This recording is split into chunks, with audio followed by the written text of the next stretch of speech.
KBS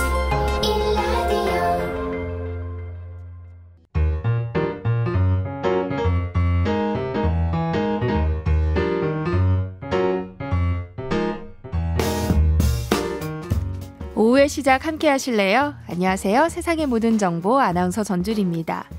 설 연휴 첫날인 오늘 고향으로 향하는 차 안에서 방송 듣고 계신 분들 많이 계실 것 같은데요. 고향이 지금처럼 계속 우리 곁에 남아있을 수 있을까요? 지방의 중소도시가 소멸의 위기에 직면해 있다는 얘기 아마 들어보셨을 겁니다. 실제로 젊은 사람들이 하나둘씩 도시로 떠나면서 지방엔 빈집이 늘어나고 있는 추세인데요. 농어촌 지역의 경우 집 3채 가운데 1채가 빈집일 정도로 상황이 심각하다고 하죠. 이런 가운데 충청남도 부여의 한 작은 시골 마을에서 눈에 띄는 변화가 나타나고 있다고 합니다. 버려진 빈집을 책방과 카페, 양조장으로 바꿔서 사람들이 스스로 찾아오는 공간으로 만들고 있다는데요. 오늘 세상의 모든 정보 1부에서는 빈집을 재발견하고 있는 박경아 세관 대표와 이야기 나누는 아주 특별한 시간이 마련되어 있습니다. 그리고 2부에서는 김유나 음악평론가와 함께 세대를 아우르는 음악 이야기 나눠볼 예정인데요. 최근 우리 가요계에 불고 있는 리메이크 열풍을 진단해보고 부모님과 자녀들이 같이 들을 수 있는 노래들을 들려드리겠습니다. KBS 1라디오 세상의 모든 정보, 전미도의 사랑하게 될 줄 알았어 듣고 시작할게요.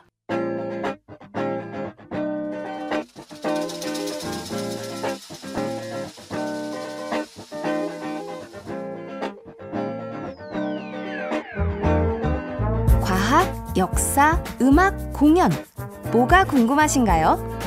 취향에 맞는 세상의 모든 정보를 당신의 귓가로 특급 배송해드립니다. KBS 1라디오 세상의 모든 정보.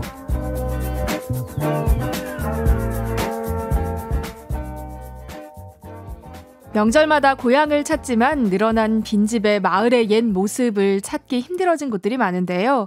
이렇게 골칫거리가 된 빈집을 책방, 카페, 양조장으로 되살려서 이 마을을 탈바꿈시킨 분이 있다고 합니다. 세상의 모든 정보, 오늘은 설을 맞아서 아주 특별한 초대석을 준비했는데요. 충남 부여에서 자온길 프로젝트를 진행하고 있는 박경아 세관 대표 모시고 이 도시 재생 프로젝트로 빈집 문제가 얼마나 해결될 수 있을지 함께 이야기 나눠보겠습니다. 안녕하세요. 안녕하세요. 반갑습니다. 네. 계속 부여에 계시는 거죠? 네, 부여에 살고 있습니다. 근데 서울까지 먼 길 오시느라 힘들진 않으셨어요? 그렇게 생각보다 멀지 않습니다. 서울 부여는 2시간이면 올 수 있기 때문에 예, 다들 이제 멀리 있는 줄 아시는데 네. 서울에서 남부터미널에서 버스 타면 딱 2시간이면 갈 수 있습니다. 생각보다는 굉장히 가까운 곳이네요. 지금 계신 이 규안마을, 작은 시골 마을이라고 들었는데요. 어떤 곳인지 소개를 좀 해주세요. 제가 지금 자온길을 만들고 있는 규암은 예전에는 강 옆에 포구였던 마을이었어요. 배가 들어오던 굉장히 번성했던, 그러니까 술집이 60개 이상 있고 여관도 있고 뱃사람들이 있는, 그러니까 시장도 크게 쓰고 하던 마을이었는데 이제 포구의 기능을 잃으면서 도심의 기능이 없어지고 상권이 모두 사라진 그런 마을이죠. 네. 대표님이 처음 갔을 때는 진짜 빈집이 넘치던 그냥 시골 마을이었다면서요. 네, 제가 처음 갔을 때는 사람을 1명, 2명도 거의 보지 못할 정도로 차도 한두 대도 없었던 그냥 집들은 있는데 아무도 없는 그랬던 곳이었어요. 네. 네. 네, 이제 자온길 프로젝트로 지금은 완전히 다른 모습이라고 하던데요. 자온길 프로젝트에 대해서 먼저 설명을 해주시면 좋을 것 같아요. 완전히 다른 모습은 사실 아닙니다. 이제 버려져 있던 마을이 하루아침에 완전히 바뀔 수는 없고 네. 조금씩 변화되어 가는 이제 단계라고 생각을 하시면 되는데요. 네. 자온길 같은 경우는 이제 제가 이름을 지어준 거거든요. 저희 마을에 자온대라는 전설의 바위가 있습니다. 옛날에 백제시대 때 이제 왕이 놀면 그 바위가 스스로 따뜻해졌대요. 그 전설의 바위에서 이름을 따왔는데요. 네. 자온길이라는 거는 전통 궁예 문화 컨텐츠 타운, 저희가 거리를 조성하고 마을을 조성을 하고 있는데요. 스스로자 따뜻할 온을 씁니다. 그러니까 스스로 따뜻해지다라는 뜻을 갖고 있는데 네. 우리가 하는 이런 움직임으로 예전에 그 따뜻했던 시절, 영화 평화로웠던 시절을 회복했으면 좋겠다 하고 이름을 지어주었고요. 없던 말인데 지금은 이제 지도에도 검색하면 나오는 거리가 되었습니다. 네. 그럼 오늘 같은 날에는 찾는 사람들이 꽤 많겠어요. 근데 명절에는 좀 특수하게 이제 고향을 떠났던 분들이 다시 이제 고향에 오셔서 네. 되게 신기해 주시고 우리 마을에 이런 것들이 생겼다니 이렇게 매년 오시면서 매년 응원해 주시는 분들도 많으시고요. 나는 고향을 잊고 있었는데 내 고향에 와서 이렇게 버려진 빈집들에서 이런 것들 문화적인 쓰임을 넣어주는 것에 대해서 네. 굉장히 응원해 주시고 일부러 꼭 명절 때마다 찾아오시는 분들도 계시고 그리고 이제 예전 얘기 많이 해주십니다. 네. 우리 마을이 옛날에는 어땠는지 재밌는 명절 때마다 늘 여는데요. 재밌는 손님들이 많이 오십니다. 감사한 마음을 안고 찾아오실 것 같다는 생각이 듭니다. 근데 대표님의 고향이 부여가 아니라면서요. 네, 그쵸? 제가 고향은 부여가 아닙니다. 네. 아, 그런데 어쩌다가 이렇게 뭐 사실 다른 곳도 빈집이 많은 곳들이 있잖아요. 근데 규안마을에서 프로젝트를 시작하게 되셨는지. 많이 물어보세요. 제가 부여가 고향이 아닌데 왜 부여냐라고 네. 많이 물어보시는데 이제 부여는 일단은 세계문화유산 도시이기도 하고 굉장히 아름다운 곳이에요. 고도 제한이 있어서 네. 높은 빌딩이 거의 없거든요. 3층 이상의 집이 없고 강이 이렇게 흐르고 있고 산으로 둘러싸여 있고 굉장히 아름다운 마을이에요. 그런데다가 이제 제가 부여에 있는 학교를 졸업을 했습니다. 한국전통문화대학교라는 문화재청 산하의 대학을 나오면서 이제 부여의 인연이 시작된 거죠. 그런 네. 인연이 있었군요. 근데 처음에 빈집을 매입하는 게 쉽지 않았다고 들었어요. 네, 이제 빈집이 인터넷에 나오는 건 아니니까 네. 서울처럼 부동산 정보가 뭐 인터넷을 찾는다고 나오는 건 아니잖아요. 네.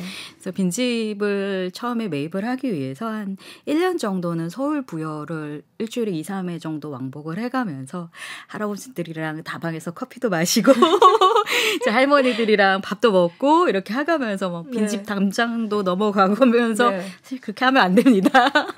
막 빈집들에 대한 정보를 알아내기 위해서 왜냐하면 대부분 이제 안 살고 계시고 자제분들은 멀리 나가 계시고 현재 마을에 계신 분들도 정보를 아시는 분들이 거의 없기 때문에 네. 좀 어려운 작업입니다. 이제 이 작업을 하는 데까지 시간이 좀 많이 필요했습니다. 네. 근데 또 사실 이렇게 시골 마을에 가면 외지인들에 대한 좀 안 좋은 시선들도 있잖아요. 그런 것 때문에 좀 불편하기도 하셨을 것 같은데 어떠세요? 그쵸. 사실은 그게 없다고 하면 거짓말인 것 같아요. 네. 일단은 경계가 생기겠죠. 네. 그리고 처음에 갔을 때는 갑자기 이제 버려진 마을에 어떤 모르는 사람이 와서 땅을 구매를 막 하니까 네, 네. 처음에는 막 되게 막 안 좋은 시선들이 막 쟤네들이 막 땅값을 올리고 떠나는 건 아니냐 막 투기꾼 네. 아니냐 이런 네. 소리를 사실은 지금도 가끔 듣는데요. 네. 근데 이제 저희가 이제 1년이 지나고 2년이 지나고 3년 지금은 이제 7년 차가 접어들었는데 네. 3년 차 5년 차 되니까 저희가 하는 것들이 점차 보이고 마을에 새로운 것들이 생겨나고 하는 걸 보니까 지금은 굉장히 많이 응원해 주시고 좋아해 주시고 합니다. 그러니까요. 어르신들이 동네에 어쨌든 활기가 막 돌기 시작하니까 아주 좋아하실 것 같은데요. 동네 분들은 이제 제가 조금 안 보이면 네. 안 보이면 어디 갔었냐 막 걱정하시고 이제는 혹시 다른 마을로 가는 건 아니냐. 힘들어서 서울로 간 건 아닐까 막 이러면서 손을 꼭 붙잡고 힘들어도 좀 참고 있어라. 그리고 또 빨리빨리 더 많이 해라. 네. 예, 그런 말씀 많이 해주시고 막 네. 이제는 김치도 많이 주시고 반찬도 많이 주시고 많이 챙겨주시고 박 대표 덕분에 이렇게 동네에 많은 것들이 변화되고 생겨나서 너무 좋다. 감사하다 얘기해 주시면 사실 보람이 됩니다. 네, 큰 사랑을 받고 계신 것 같은데요. 근데 이렇게 생기 잃은 마을을 어떻게 활력이 넘치는 곳으로 되살렸는지 궁금해집니다. 처음부터 이렇게 여러 곳을 매입해서 거리 자체를 조성하신 거예요? 네, 이제 서울의 인사동, 삼청동, 해의리에서 아트샵을 오래 했습니다. 15년을 하다가 부여로 내려간 건데요. 네. 이제 아시다시피 서울 같은 경우는 뭐 월세 1,000만 원 내는 것들이 너무 기본적인 것들이잖아요. 네. 그리고 월세가 이제 50만 원이 500만 원이 되고 700만 원이 되는 게 굉장히 흔한 사례고 저희도 많이 겪었고요. 네. 그래서 오랫동안 좀 유지하고 싶다라는 마음이 강했고 자원길을 기획하고 만들 때의 마음이 100년이 가는 마을, 문화마을을 만들고 싶다는 생각이 네. 강했습니다. 그렇기 때문에 매입을 하지 않고서는 임대차 보호법은 우리를 지켜주지 않는다는 걸 알고 있기 때문에 네. 매입을 해야 한다는 생각이 굉장히 강했고요. 그래서 저희는 이제 매입도 있고 임대도 있고 이렇게 좀 섞여 있습니다. 네. 네. 그럼 처음에 여러 개를 한꺼번에 이렇게 매입을 하신 거예요? 네, 처음에는 저희가 이 거리 자체의 풍경과 저희 정체성이 좀 지켜지려면 오래된 가치 있는 건물들이 좀 지켜져야 된다고 생각을 해서 네. 그런 것들 좀 핵심 건물들 중심으로 저희가 매입을 했고 저희가 매입을 못하는 경우는 제 지인들, 뭐 저희 학교 교수님들도 있고 제 친한 네. 아티스트들도 있고 다 이제 같이 사자, 같이 건물을 지켜줘야 해, 뭐 네. 이런 분들에게 제가 소개도 하고 그래서 좀 지켜질 수 있도록 마을의 풍경들이 지켜질 수 있도록 좀 매입을 했습니다. 네. 근데 그 첫 단추가 독립 서점이었다고 하더라고요. 빈집이 넘치던 어르신들만 계시는 곳에 독립 서점부터 차린 이유가 있을까요? 제가 처음에 이제 대학을 졸업하고 서울에서 오랫동안 창업을 하다가 대학원 때문에 다시 부여를 갔을 때 네. 부여는 이렇게 아름다운데 문화유산도 훌륭하고 자연유산도 훌륭한데 사람들이 너무 안 오는 거예요. 관광으로서 아무도 안 온다. 네. 굉장히 놀랐었고요. 그리고 내가 떠나온 시절이랑 정말 너무 변화된 게 변화가 아니라 이제 점점 낙후돼가고 사람들이 점점 없어지고 이 지역에 제일 필요한 거는 컨텐츠다라는 생각이 들었습니다. 네. 그리고 저는 이제 개인적으로 서점과 갤러리가 없는 지역엔 살 수 없다는 개인적인 생각이 있습니다. 아이를 키울 수 없다는 생각이 있고 네. 문화가 뒷받침되지 않은 곳에서의 청년들이 살 수 있을까라는 저는 반문을 해봅니다. 제가 늘 서점에 가서 책을 사던 경험, 갤러리에 가서 전시를 보던 경험 이런 것들은 생활이 그냥 취미가 아니라 어떻게 보면 생활이잖아요. 근데 우리 부여에 서점이 한 개도 없었어요. 너무 그러니까 문제집 가게만 남아있는 거죠. 네. 그러니까 너무 그게 놀라서 처음에는 이제 서점을 먼저 만들고 그 다음부터 순차적으로 했습니다. 네. 또 허물고 아파트가 지어질 예정이었던 한옥도 2년 동안 집주인을 설득해서 지켜내기도 했다고 하시더라고요. 근데 이곳은 어떤 곳이길래 이렇게 공을 들이셨어요? 동네에 이제 우리 어떤 어르신께서 우리 동네에 되게 아름다운 한옥이 있다. 근데 곧 무너진다. 보러 갈래? 하시는 거예요. 그래서 네, 보여주세요. 그래서 한옥이 조금 길가에 안으로 들어가 있고 막 쓰레기 더미 사이에 뒤에 있어서 사실은 저도 몰랐던 한옥인데 100년이 넘은 너무 아름다운 한옥이 있는 거예요. 네. 우물도 살아있고 근데 곧 없어진다고. 그래서 제가 너무 충격을 받아서 그때부터 되게 힘들게 설득을 해서 이제 그 한옥은 저희가 매입을 하고 지켜낼 수 있었습니다. 네. 네, 쉽게 설득이 되지는 않으셨을 것 같은데요. 네, 집주인분이. 조금 어렵기도 했었는데요. 네. 다행히 이제 감사하게 저희가 이제 이 집을 잘 지켜내겠다, 아름답게 보존하고 가치를 계속 지키겠다에 이제 그 마음에 조금 그 후손들께서 이렇게 생각해 주시지 않았나. 네. 그러면 지금은 이곳을 어떻게 활용하고 계세요? 네, 이 공간에서는 저희가 공연도, 콘서트도 하고, 그다음에 이제 공예 상품도 판매도 하고, 갤러리처럼 운영하고, 향후 이제 베이커리 카페, 한국 전통 차를 드실 수 있는 그런 공간으로 바뀔 예정입니다. 그렇군요. 그럼 지금까지 대표님이 세간의 이름으로 매입해서 조성한 공간이 몇 군데나 되나요? 지금까지 저희가 6군데 운영하고 있습니다. 만들어서 하고 있고요. 예전에 오래된 담배 가게였던 곳을 고쳐서 서점으로 운영을 하고 있고 예전에 술집, 작은 선술집이었던 곳을 고쳐서 카페로 운영을 하고 있습니다. 처음에 이 카페를 만들 때만 해도 화제가 났던 한옥이었고 되게 험했어요. 근데 이제 저는 그런 것들이 가치가 있다고 생각하기 때문에 이제 고쳐서 하는데 다들 막 미쳤다. 이 시골에 노인 인구밖에 없는 곳에 무슨 카페냐. 누가 카페를 오겠냐. 네, 부시고 다시 져라. 막 네, 이랬었는데 저희 마을의 그 카페 이후로 벌써 카페가 10개가 넘게 생겼습니다. 재밌는 그만큼 찾는 분들이 많다. 그렇다는 거죠. 그렇죠. 저희 카페에 젊은 사람들이 찾아오고 많이 이제 블로그에도 많이 리뷰해 주시고 하는 걸 보고 이제 되는 것들을 보여드려야 되는 거예요. 네. 이제 시골에서도 이런 것들이 이곳에 충분히 가능합니다라는 누군가 스타트를 끊고 가능성을 보여줬을 때 그 다음 단계들이 시작이 됩니다. 그리고 버려진 집을 고쳐서 만든 숙박들 운영을 하고 있고요. 그리고 작가님들이 팝업 공방도 운영을 하고 있습니다. 네. 듣다 보면 자원길이 어떤 모습일지 정말 궁금해지는데요. 이쯤에서 노래 한 곡을 듣고 이야기 이어가도록 하겠습니다. 김유나의 Going Home. 김유나의 Going Home 듣고 왔습니다. 세상의 모든 정보, 오늘은 충남 부여에서 도시 재생을 위해 자원길 프로젝트를 진행하고 있는 박경아 세관 대표와 얘기 나눠보고 있는데요. 계속해서 이야기 이어가 볼게요. 제가 찾아봤는데요, 대표님. 굉장히 옛것의 매력을 잘 살리면서도 현대적인 감각으로 꾸민 곳들이 굉장히 많더라고요. 보면서 젊은이들이 좋아할 만하다 이런 생각이 들었습니다. 근데 보통 오래된 건물은 고쳐서 사용하는 것보다 부수고 다시 짓는 게 수월하다고 하잖아요. 그런데도 불구하고 이 규안마을의 빈집을 그대로 보존할 만한 가치가 있다고 보셨던 거예요?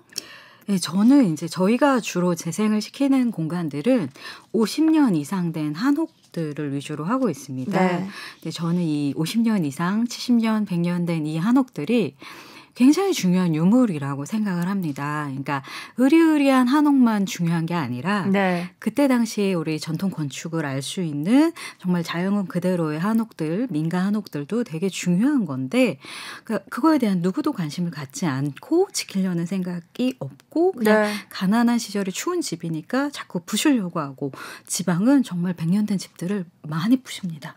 너무 놀랍게도 제가 그게 너무 충격을 받았었고요. 그러니까 쉽게 말하면 옷으로 따지면 비단도 굉장히 중요하지만 못이나 광목도 중요하거든요. 그러니까 되게 으리으리한 옛날 조선시대 집들도 중요하지만 이 가난한 시절에 우리 그 가옥들 되게 보면은 자연 그대로의 막 나무 모양도 그대로 살아있거든요. 저는 그런 민가 한옥들이 굉장히 큰 자원이라고 생각합니다. 그래서 지켜야 될 우리가 되게 관심을 가져야 된다고 생각하고 빈집 정비라는 이유로 자꾸 이걸 부수려고 하는 것들이 저는 굉장히 위기라고 생각이 들고 이걸 조금 더 많이 지켜내고 관심 갖게 하는데 저희 회사 세관이 좀 역할을 했으면 좋겠다라고 생각하고 저는 이 빈집 한옥을 소개해드리는 일도 되게 많이 하고 있습니다. 네.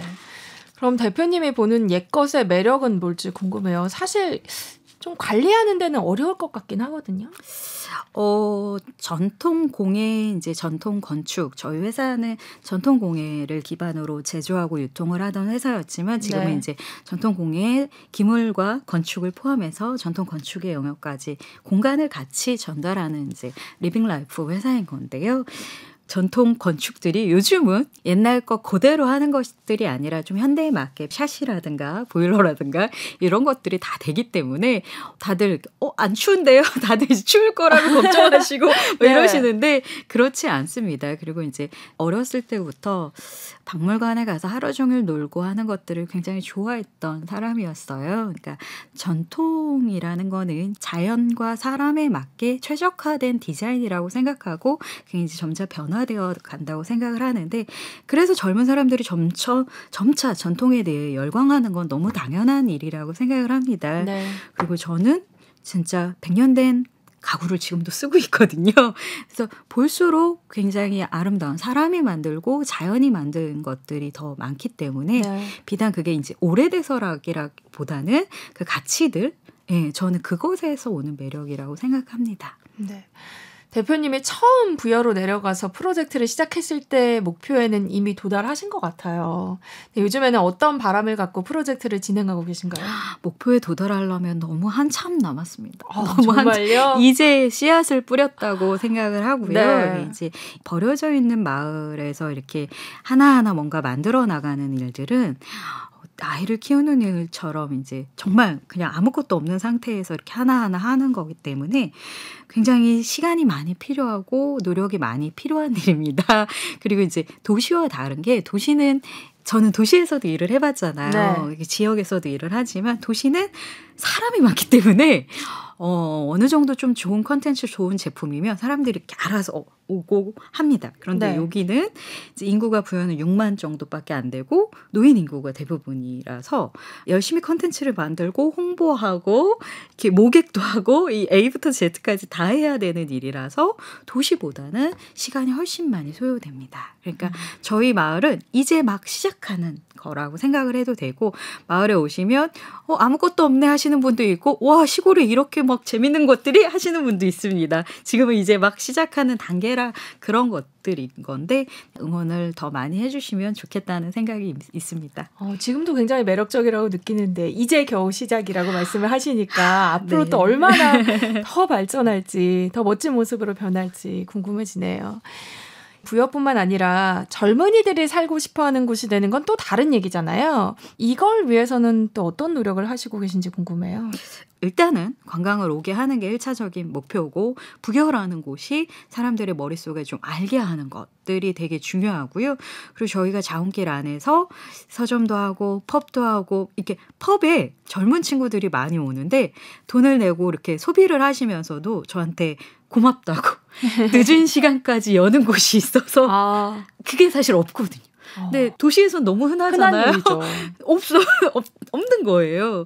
근데 이런 것들이 되게 많이 생겨나야 여기서 나 살 수 있구나라는 거를 느끼게 되는 거죠. 그리고 저희가 이제 이 안에서 15회 정도 공연을 했습니다. 네. 제주소년 박경환님과 함께 이렇게 되게 다양한 짙은도 있었고 브로콜리 너마저도 있었고 이상한님도 있었는데 그들이 좋아할 만한 문화 공연을 소도시에서 이렇게 장기간 하는 경우는 거의 드물었을 거예요. 네. 그렇게 하는 이유가 20대, 30대, 40대들이 좋아할 만한 그런 문화적인 게 아무도 소도시에는 관심을 갖지 않아요.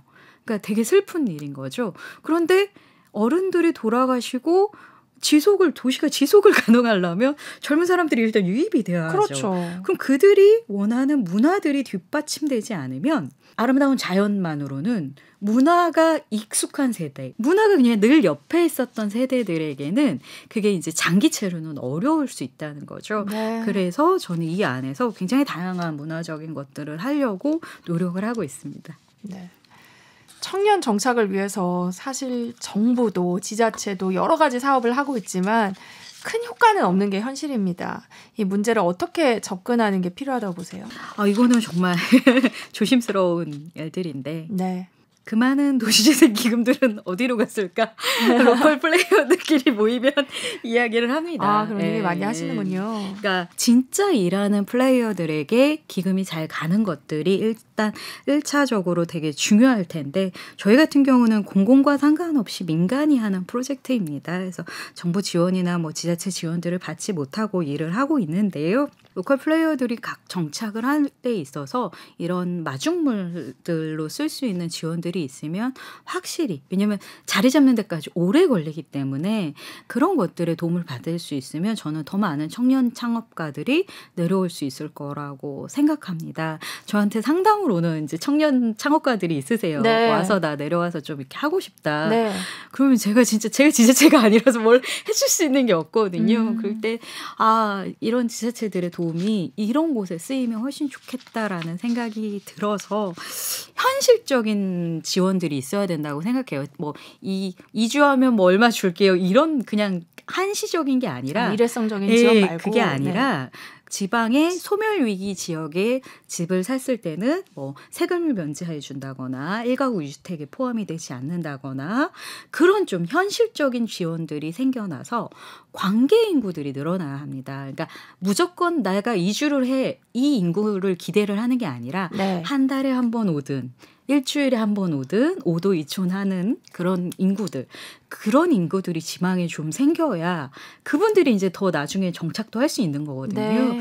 그런 인구들이 생기기를 해야 되는 거고 빈집 같은 경우도 고치는데 뭔가를 이제 지원을 해준다거나 융자를 해준다거나 이런 것들이 있기는 있는데 너무 비현실적입니다. 무슨 기와가 살아있어야 된다거나 한옥이 몇 평 이상이어야 된다거나 그러면 그런 작용을 하면 혜택을 받을 수 있는 한옥이 거의 없습니다. 네. 그러니까 지원은 있지만 너무 탁상해서 만든 지원들이라는 거죠. 그럼 현실적으로 귀촌해서 창업을 해서 하고자 하는 친구들이 받을 수 있는 것들이 사실은 거의 없다고 보셔야 되거든요. 그래서 네. 이런 것들이 좀 현실성 있는 지원이 있었으면 좋겠다라고 생각합니다. 네.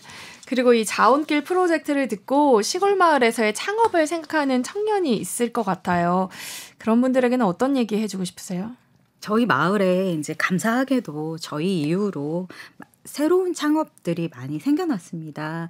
편의점도 생겨났고 네. 치킨집도 생겨났고 이거 되게 신기한 일이에요. 자원길을 찾는 사람들이 많아져서 그런 거죠. 네, 인구가 생겨났다는 네. 얘기예요. 도시에서는 편의점 치킨집이 너무 흔한 일이지만 시골에서는 특히 소멸위기 지역에서는 굉장히 신기한 일이거든요. 그리고 또 이렇게 인구가 저희 마을이 늘어나는 유일한 마을이거든요. 부여에서는. 시골에서의 창업은 자신이 잘하는 컨텐츠가 분명히 있어줘야 되는 거고 자기의 특별한 컨텐츠가 꼭 있어줘야 사실은 오래 할 수 있고요.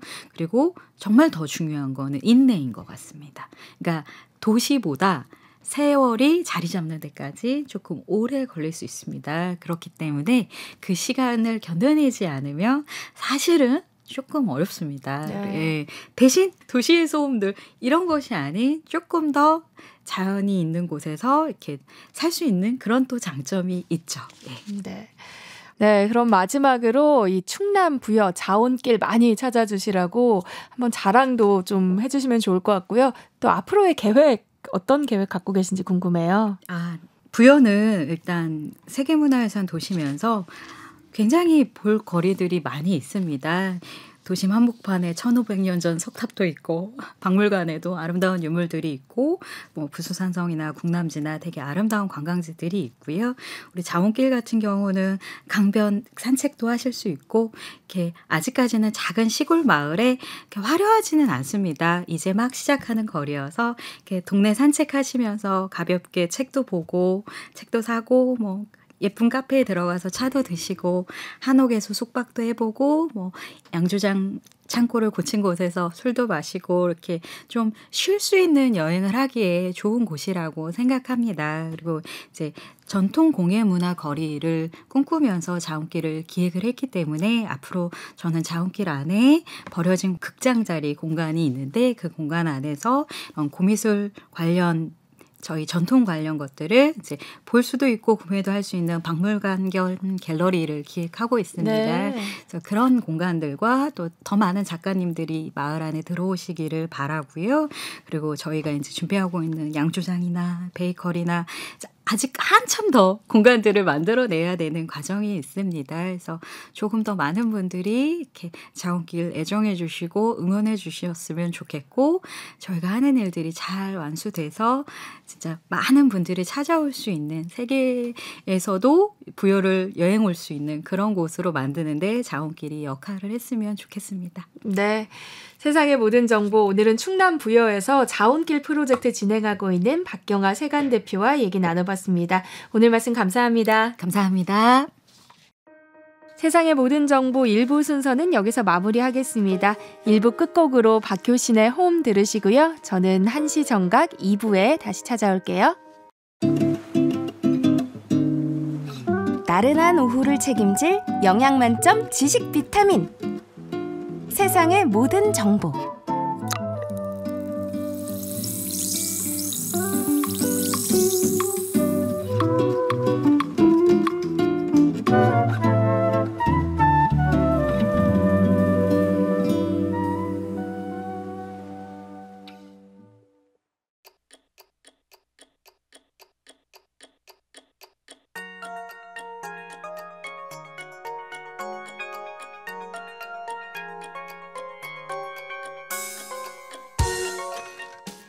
세상의 모든 정보 2부 시작합니다. 설 연휴를 맞아서 고향으로 가는 차 안에서 라디오 듣고 계신 분들 많으실 텐데요. 오랜만에 가족, 친지들을 만나는 건 좋지만 도무지 어떤 이야기를 해야 할지 모르겠다. 당장 지금 타고 있는 차 안의 분위기가 심상치 않다. 부모님 혹은 자녀와 공감대를 가질 만한 이야기가 필요하다면 지금부터 귀 기울여 주시면 됩니다. 당신에게 필요한 건 바로 음악입니다. 김이나의 멜로우팝, 오늘은 세대를 아우르는 음악의 힘을 빌려볼까 하는데요. 김이나 음악평론가와 함께 시작해보겠습니다. 안녕하세요. 안녕하세요. 김유나입니다. 네, 평론가님 설인데 특별한 계획 있으세요? 저는 일할 것 같습니다. 계속 설 연휴 기간 내내. 저는 고향이 서울이어서요. 네. 딱히 이제 지방으로 갈 일이 있지는 않고 저희 집이 또 큰 집이에요. 그래서 대부분 친척들이 저희 집에 와서 인사만 하고 가다 보니까 대부분 그냥 하게 되더라고요. 네. 설을 맞아서 모두가 함께 들을 수 있는 음악들 준비해 오셨다고 하던데요. 네. 어떤 곡들인가요? 이제 저희 작가님과 호흡을 맞춘 지 얼마 안 됐는데 바로 명절 연휴가 있어서 고민을 좀 하다가 리메이크 어때요? 이렇게 말씀을 해주셔서 너무 잘 어울릴 것 같다는 생각이 들었어요. 앞서 이제 그 코너 오프닝에서도 말씀해 주셨는데 다양한 세대가 모이는 시기에 음악으로 뭔가 대화의 물꼬를 트려면 역시 어머 너도 이 노래 아니? 뭐 이런 식으로 시작하는 좋죠, 그게 좋죠. 제일 좀 만만하지 않나 싶어서 오늘 한번 리메이크 곡들 중심으로 준비해봤습니다. 네, 마침 요즘 가요계에서는 이 리메이크가 붐이라면서요. 그것도 맞아요. 좀 이 주기가 있는 것 같다는 생각이 드는데 작년 말쯤부터 올해 초까지 다양한 아티스트들이 리메이크 작업을 자신들의 방식으로 많이 발표하고 있고요. 특히 이제 K-팝 씬 같은 경우에도 K-팝은 그래도 다른 장르들보단 리메이크가 아주 활발하진 않거든요. 아직 좀 이제 오리지널을 많이 만드는 업계임에도 불구하고 연초에 에스파, SM 엔터테인먼트의 그룹이 서태지와 아이들의 시대유감을 다시 부르기도 했고요. 그리고 또 역시 SM 엔터테인먼트인데 신인 보이 그룹 라이즈가 러브 119라는 곡을 발표했는데 이 곡이 이제 이지의 응급실이라는 노래를 샘플링해서 발표를 한 곡이었거든요. 이런 곡들이 지금 차트에서도 좋은 반응을 얻고 있는 상황입니다. 네, 그럼 최근 발표된 리메이크 곡 가운데서 한 곡 먼저 듣고 얘기를 나눠볼까 하는데요. 어떤 곡을 먼저 들어볼까요? 사실 앞서 이야기한 곡들도 다 너무 좋은 곡들인데요. 이 곡을 이기기는 좀 힘들 것 같아요. 얼마 전에 그 아이유 씨의 Love in Soul 그 노래가 나오기 전까지만 해도 음악 차트 1위를 계속 점령하고 있던 리메이크 곡이 하나 있었거든요. 바로 임재현의 비의 랩소디라는 곡입니다. 근데 모르는 분들은 그냥 임재현 씨 신곡인가 보다 생각을 하실 텐데 저는 이 곡 제목만 보고도 그 비의 랩소디라고 바로 생각을 했거든요. 그러니까 제목이 그렇게 흔한 제목은 아니잖아요. 랩소디라는 그 단어를 잘 사용하지도 않고 실제로 들어보니 리메이크 곡이었고 그 사실을 모르는 분들 사이에서도 너무나 자연스럽게 임재현 씨의 감성으로 이 노래가 다시 불려지면서 큰 사랑을 받고 있더라고요. 이 곡은 이 곡도 생각을 해보니 90년대에서 2000년대에 넘어가는 그 시기에 남성분들에게 노래방에서 정말 큰 사랑을 받았던 곡, 그리고 그런 곡들을 발표한 가수 최재훈 씨 애가 원곡을 가지고 있는 곡인데요. 이 곡이 이제 2000년에 발표한 앨범이었어요. 최재훈 씨가. 근데 90년대 히트곡이 많아요. 최재훈 씨는 예를 들면 많이들 아시는 널 보낸 후에 그리고 잊을 수 없는 너 이런 곡들 아시죠? 알죠. 그런 곡들로 큰 사랑을 받다가 이제 이 곡으로 2000년대를 열고 이제 나름 그 락 발라드의 명성을 이어가게 만들어준 곡이었는데 이 곡을 이제 23년 만에 임재현 씨가 작년 12월에 리메이크를 하고 차트에서 정말 좋은 성적을 거뒀죠. 노래를 듣기 전에 작사 작곡가도 살짝 알려드리면 또 재미있으실 수 있을 것 같은데 발라드인데 주영훈 씨의 작곡입니다. 주영훈 씨가 이제 댄스곡들로 워낙에 많이 유명한데 좋은 발라드도 많이 만든 그 시대를 사로잡았던 작곡가라고 할 수 있을 것 같고요. 그리고 작사는 공동인데 주영훈 씨와 유리상자의 이세준 씨가 같이 작사를 했어요. 그래서 뭔가 그 시절의 감성이 다시금 이 시대에 사랑받고 있는 대표곡으로 오늘 첫 곡으로 한번 준비해봤습니다. 네, 그럼 임재현의 비의 랩소디 들어볼게요. 네, 임재현의 비의 랩소디 들어봤습니다. 우리가 들은 임재현의 비의 랩소디 외에도 말씀하신 것처럼 요즘 리메이크 곡들이 계속 나오고 있잖아요. 리메이크 열풍인 이유는 어디에 있다고 보세요? 제가 이거를 한번 기사화가 된 게 있나 하고 살짝 찾아봤는데 너무 재미있는 게 주기적으로 관련된 기사들이 있더라고요. 리메이크 열풍 무슨 일인가. 그래서 뭐 2012년에도 있고 2004년에도 있고 뭐 90년대 말에도 있고 그때마다 이제 리메이크가 갑자기 붐이 일어나고 원인을 조사한 기사들이 있더라고요. 그래서 사실 이거는 뭐 지금 갑자기 생긴 유행이나 트렌드라고 말씀드릴 수는 없을 것 같고요. 제 기억에는 한 세기 말 정도부터는 그냥 꾸준히 주기적으로 이어져 온 유행 가운데 하나라는 생각이 들어요. 잊을만 하면 계속 사랑을 받은 유행이기도 했는데 예를 들자면 뭐 응답하라 시리즈 같은 게 인기가 있을 때 갑자기 뭐 복고 그쵸. 하면서 이제 막 리메이크 곡들 쏟아지고 또 최근에는 뉴트로 라는 단어도 많이들 들어보셨을 텐데 이제 레트로 옛 것을 뜻하는 그 단어 앞에 뉴를 붙이면서 이제 옛 것을 좀 새롭게 받아들이는 시대 정신 같은 것에 대해서 얘기를 많이 하거든요. 그러니까 이런 트렌드를 따로 잡는 어떤 단어들마저도 그 시대마다 계속해서 새롭게 태어나고 어떤 그런 커다란 흐름 안에서 음악씬 안에도 리메이크가 계속 다시 붐을 일으키지 않나 하는 생각이 들더라고요.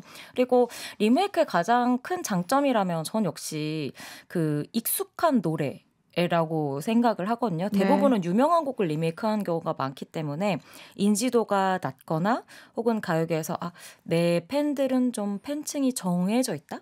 이런 아티스트들 같은 경우에는 좀 대중적으로 많이 알려진 노래를 통해서 다양한 인지도를 쌓고자 하는 뭐 그런 의지도 리메이크 작업에 많이 들어가 있지 않을까 생각이 들더라고요. 최근 발표된 곡들을 보면 리메이크 곡도 많지만 샘플링도 많더라고요. 이 둘의 차이는 뭔가요? 맞아요. 이게 저에게는 너무 당연한 건데 음악을 막 파는 분들이 아니면 좀 헷갈려 하시더라고요. 리메이크는 뭐고 리믹스는 뭐고 샘플링은 뭐냐 다들 궁금해 하시는데 사실 중간중간 이렇게 미묘하게 걸리는 지점이 있습니다만 좀 아주 간단히만 말씀을 드리자면 리메이크는 말 그대로 다시 만드는 것, 다시 부르는 걸 생각을 하시면 되고요. 근데 또 이제 리바이벌이라는 말도 있잖아요. 들어보셨을 텐데 리메이크는 대부분 좀 그 지금 부르는 사람의 재해석이 좀 들어간 경우를 많이 이야기하는 것 같고 리바이벌은 정말 다시 부르는 거. 원곡을 그대로 거의. 그렇죠. 거의 이제 다시 부르기. 똑같이. 같은 느낌으로 생각하시면 될 것 같고 리믹스는 곡 위에 이제 DJ나 그 전자음악 하시는 분들이 색다른 비트나 사운드 소스를 이용해서 곡을 좀 바꾸는 변형시키는 것을 생각하시면 좋을 것 같고 샘플링은 샘플이 그거잖아요. 일부 잠깐 맛보기. 같은 거니까 원곡의 일부를 가지고 와서 새로운 창작을 하는 걸 샘플링이라고 보시면 돼요. 그래서 사실 원곡의 느낌이 가장 안 나는 게 샘플링 그리고 가장 많이 나는 게 리바이벌이라고 생각을 하시면 될 것 같습니다. 지금 얘기를 듣다 보면 1990년대부터 2000년대 히트곡들이 리메이크되고 샘플링 되는 경우가 많은 것 같아요. 유독 이때의 곡들이 사랑받는 이유는 뭘까요? 우선 리메이크를 하려면 한 20년 정도는 돼야 생각하시는 분들도 많은 것 같고 그 말씀하신 특히 90년대 같은 경우가 가요계 안에서는 그 가요계 황금기라고 많이 이야기를 해요. 이제 음악계 투자도 굉장히 많이 되었었고 뭐 사운드라든지 오리지널리티 같은 것에 대한 생각도 좀 많이 하게 되던 시기여서 그때 좋은 작품들이 워낙에 많이 쏟아지다 보니까 이제 그의 영향을 받고 자란 이들이 다시 리메이크에 도전하는 경우가 많은 것 같고요. 저는 그래서 한 지금으로부터 20-30년 뒤가 또 궁금해지는 게 있는 것 같아요. 그때는 또 어떤 곡들이 리메이크가 될까? 좀 오래 살아야 될 것 같습니다. 기대하고 있습니다. 지금은 우리가 뭐 90년대, 2000년대 가수들의 곡들을 리메이크하고 있지만 또 그때 당시에는 어떤 노래들이 리메이크 됐을지도 궁금해요. 맞아요. 사실 앞서 말씀드린 것처럼 리메이크는 꾸준히 가요계에 있었기 때문에 우리가 지금 다시 부르고 있는 90년대에도 리메이크의 바람은 있었거든요. 그래서 예를 들면 그 김광석 씨의 다시 부르기 시리즈 라는 걸 아실 텐데 그 시리즈 안에도 보면 이제 김광석 씨가 다른 사람의 노래를 다시 부른 곡들이 그 제목 그대로 담겨져 있는 경우도 굉장히 많고요.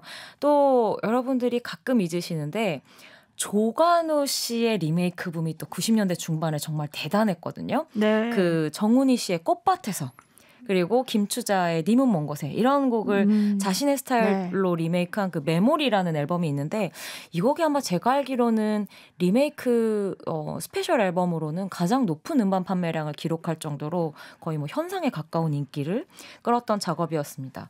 그리고 2000년대 들어와서는 뭐 웬만큼 이름값 있는 가수들은 다 리메이크를 했었죠. 음반도 내고. 그래서 네. 뭐 나얼 씨 리메이크 음반, 뭐 귀로 이런 곡도 많이들 사랑을 하셨고, 뭐 이수영, 이승철, 박효신 이런 아티스트도 다 리메이크 앨범을 발표했었거든요. 네. 거의 뭐 이제 리메이크라는 어떤 형식이 가요계의 자리를 잡은 것도 한 20여 년 된 것 같다 말씀드릴 수 있을 것 같습니다. 네.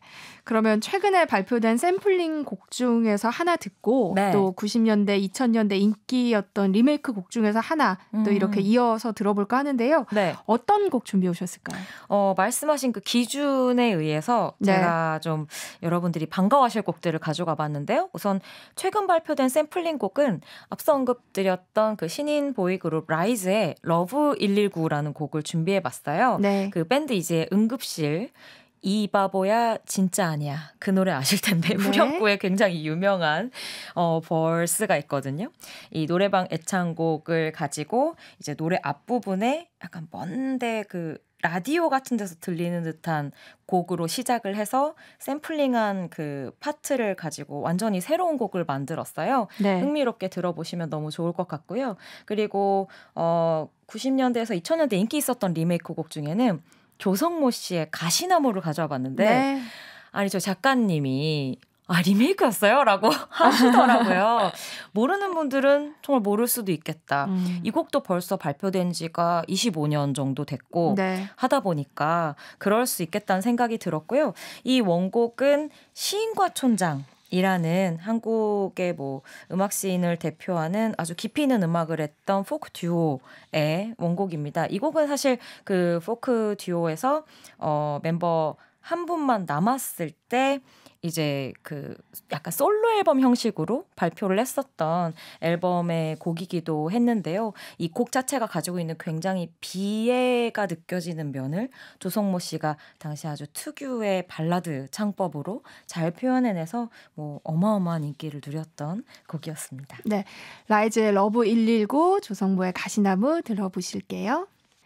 라이즈의 러브 119에 이어서 조성모의 가시나무 듣고 왔습니다. 네. 이렇게 조성모의 가시나무처럼 네. 원곡에 있는지도 모르는 그런 곡들이 있는가 하며 또 리메이크 곡이 나왔네 싶을 맞아요. 만큼 유독 많이 리메이크 되는 가수들도 있잖아요. 맞아요. 아마 그래도 다들 많이 리메이크되는 가수는 대충 떠오르지 않으실까요? 저는 네. 김광석 씨나 뭐 이문세 씨나 네. 유재하 씨, 또 산울림 이런 경우들이 장르를 초월하게 많은 다양한 후배들에게 리메이크되는 대표적인 아티스트들 아닐까 싶더라고요. 네.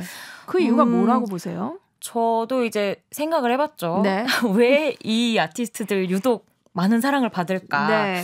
결국에는 저는 리메이크라는 건 노래가 가지고 있는 어떤 힘으로부터 시작이 된다고 생각하거든요. 네. 결국에는 좋은 곡, 그 시대를 초월하는 다양한 사람들에게 소구될 수 있는 뭐 노랫말과 멜로디의 힘 같은 게 가장 클 거라고 생각이 들고요. 네. 그리고 한편으로는 그 아티스트의 독자적인 매력도 나름 리메이크 포인트가 될 수 있을 것 같다. 왜냐하면 노래는 보편적으로 사랑을 받았어도 어쨌든 그 아티스트의 관심을 갖고 이분 곡 한번 다시 불러보고 싶어라는 생각이 들려면 네. 그 독보적인 개성으로 수십 년 동안 좀 생명력을 가지고 있어야 네. 이제 아티스트들에게 다가가는 경우가 많다 보니까 창작자와 소비자 측면에서는 좋은 곡과 좀 아티스트의 개성 이 두 가지가 제일 큰 축이 아닐까 싶더라고요. 네. 앞서 말씀드린 분들 다 뭐 그런 면에서 너무 모든 걸 충족하고 있는 선배 가수들이고요. 네. 네. 그렇다면 많이 리메이크된 산울림의 노래 가운데서 한 곡 좀 네. 들어봤으면 좋겠는데요. 네. 어떤 곡 들어볼까요? 솔직히 진짜 많거든요. 산울림 리메이크는 뭐 락 밴드에서 발라드 가수까지 끊임없이 리메이크가 됐는데 네. 그 가운데 제가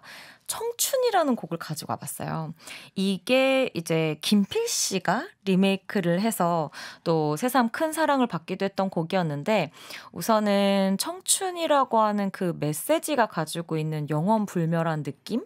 이 곡이 처음 발표됐던 81년에도 그리고 2024년에도 청춘들이라면 혹은 청춘을 한 번이라도 살아본 사람이라면 좀 공감할 수 있는 네. 그 부분을 가지고 있는 곡이라는 생각이 들어요. 이 곡 그 인트로 시작할 때 가사 아시나요? 그 김창완 씨가 굉장히 청승맞은 목소리로 노래하는 그 언젠간 네. 가겠지 부르른 이 청춘 이렇게 시작한 이 파트만 들어도 사실 한 번쯤 청춘이었던 사람들은 누구나 공감하잖아요. 네. 네, 그런 어떤 매력을 가지고 있는 곡. 그러면서도 이 김창완 씨 특유의 어떤 깊이 있는 세상을 바라보는 시선이나 음악적 느낌까지도 가지고 있는 곡이라는 생각이 들어서 한번 가지고 와봤습니다. 네, 네. 산울림의 청춘 같이 들어볼게요. 산울림의 청춘 들어봤습니다. 네. 김유나의 멜로우팝 오늘은 설을 맞아서 평소와는 조금 다르게 세대의 벽을 허무르는 리메이크 곡들을 함께 듣고 있는데요. 네. 사실 원곡보다 좋은 리메이크 곡은 없다 이런 얘기도 있잖아요. 그렇죠. 이 리메이크가 여러 번 됐지만 원곡 특유의 매력이 확실하다 하는 곡이 있다면 어떤 곡을 꼽을 수 있을까요? 제가 이 이제 질문을 듣고 한참 생각을 네. 했었거든요. 작가님도 한번 물어보셔가지고 저의 결론이 났습니다. 네. 그런 곡은 좀 없는 것 같습니다. 제가 이 리메이크된 곡들이 네. 어떻게 보면 원곡이 형이고 이제 리메이크된 곡이 아우 같은 느낌인데 그 네. 속담 아세요? 형만한 아우 없다 뭐 이런 속담처럼 리메이크 곡들이 뭐 어땠다는 거라기보다도 네. 원곡이 가진 그 특유의 아우라 느낌이라는 건 아무리 리메이크가 되고 다시 불려도 그때처럼 좀 생생한 부분이 있는 것 같아요. 그래서 결국에는 이 정말 여러 번 불린 곡도 가장 매력 있는 곡이 어떤 곡일까 하고 샅샅이 살펴보다 보면 그래도 원곡이 제일 좋구나 하는 생각이 들 때가 제일 많더라고요. 네, 저는 좀 그런. 그러세요? 네, 뭐 있으세요? 그래도 원곡과는 좀 또 다른 매력으로 큰 사랑을 받은 곡들은 있잖아요. 뭐 있죠. 아까 저희가 들어본 가시나무 같은 경우도 그렇고, 네, 진짜 뭐 다양합니다. 저 리메이크 곡 사랑합니다. 제가 이렇게 얘기를 하니까 리메이크 곡을 좀 무시하는 것처럼 들리실 수 있겠지만 네. 이제 원곡이 그만큼 아우라가 강하다는 말로 이해해 주시면 좋을 것 같고요. 저는 그 리메이크 곡들 가운데에서는 아이유 씨가 진짜 최근에 진짜 자기 색깔대로 리메이크를 잘한다고 생각해요. 정말 다양한 아티스트들의 다양한 장르를 다시 부르고 있는데 그 모두가 아이유의 노래 같은 그 매력이 정말 독보적이라는 생각이 들고요. 그리고 이건 좀 개인적인 취향인데 앞서서 그 가시나무의 원곡을 불렀다고 말씀드렸던 시인과 촌장 노래 가운데 고양이라는 노래가 있어요. 네. 굉장히 좀 진짜 고양이 소리도 나오거든요. 뭐 야옹 이런 소리가 나오는 80년대라고 생각해보면 굉장히 좀 세련된 편곡과 스타일을 가지고 있는 곡이 하나 있는데 이 곡을 새소년이라고 하는 최근에 이제 언더그라운드 씬에서 진짜 락스타처럼 큰 사랑을 받고 있는 밴드가 리메이크한 곡이 있거든요. 네. 이 곡은 원곡자가 들어도 왠지 이거 좀 요즘 애들이 제대로 불렀네 같은 느낌이 들 것 같은 마음이 있었어요. 네. 요 곡 혹시 궁금하시면 한번 찾아보셔도 좋지 않을까 싶습니다. 네. 그러면 저희가 원곡 특유의 매력이 있는 곡, 또 원곡과 다른 매력으로 어필하고 있는 리메이크 곡 이렇게 두 곡을 좀 이어서 들어봤으면 좋겠는데요. 네. 어떤 곡 골라오셨어요? 원곡 특유의 매력은 역시 리메이크 제일 많이 된 가수 중에서 하나 고르는 게 좋지 않을까. 그러니까 리메이크가 많이 되겠지. 네. 라는 마음이 들어서 이문세 씨의 노래를 가져가 봤어요. 광화문 연가라는 곡인데요. 네. 이 곡은 이 제목이 가지고 있는 어떤 상징성도 있고 또 이제 이문세 씨의 음악들로만 만든 뮤지컬 제목도 광화문 연가잖아요. 그러니까 그 정도로 이문세라는 아티스트에게 있어서도 좀 훈장 같은 곡이 아닐까 하는 생각이 드는데 여러분들과 그래? 원곡 무조건 이겨? 이런 느낌을 들여보고 싶어서 네. 한번 가지고 와봤어요. 이게 그 88년에 발표된 이문세 씨 5집에 수록이 된 곡인데 요 전후 정도가 이제 그 작곡가 이영훈 씨와 함께 진짜 황금 케미를 보여주던 때였거든요. 결국엔 좀 이런 것 같아요. 이문세 씨 노래 광화문 연가도 정말 많은 분들이 다시 불렀지만 이 곡이 가지고 있는 매력은 결국 이문세라는 보컬리스트와 이영훈이라는 작곡가가 가지고 있는 그 가장 빛나던 시절이 만든 스파크?